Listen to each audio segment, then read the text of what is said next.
Hey folks, thanks for joining for yet another printable muzzleloader update from a monkey with access to CAD tools. Check in the video description for links to where you all can get all the files and other details to make your own one of these. Now, recently, having returned from Safari, I bagged a most unfortunate elephant, whose Ivory now makes up the stock for this fine Nerf pistol. Likewise, I've rediscovered a most laudable shape, the octagon. This update also covers a few small bits and bobs I wanted to fix up. So for one, I've cleaned up this piece, the bridle and the sear spring, so that they're now much snappier and a lot stronger. These had a habit of breaking a little faster than I would have liked. You can now see that the grip has a few options which contain a hole for a M5 hex nut, which you can see already inserted in there.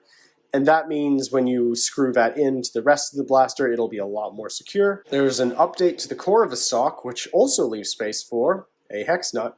And that just goes in there like so, and then use a 20mm screw in there.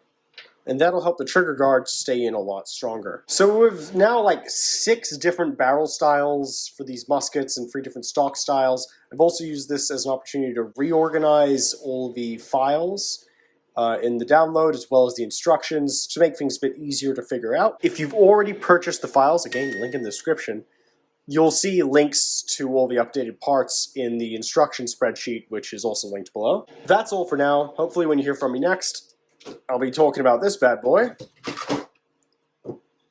And then after that, we'll be talking about the grenade launcher variant. Time will tell. Alright, I'll leave it there. Again, version 2.1, files in the description. Get out of here.